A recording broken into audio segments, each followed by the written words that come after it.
মানুষ বড়ই স্বার্থপর রে, বড়ই স্বার্থপর। বুকের মাঝে জায়গা দিলে যতন কইরা ভাঙ্গে রে অন্তর। মানুষ বড়ই স্বার্থপর রে, বড়ই স্বার্থপর। বুকের মাঝে জায়গা দিলে যতন কইরা ভাঙ্গে রে অন্তর।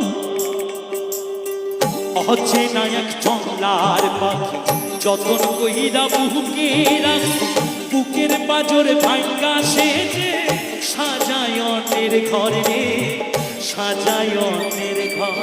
মানুষ বড়ই স্বার্থপর রে, বড়ই স্বার্থপর। বুকের মাঝে জায়গা দিলে যতন কইরা ভাঙ্গে রে অন্তর। মানুষ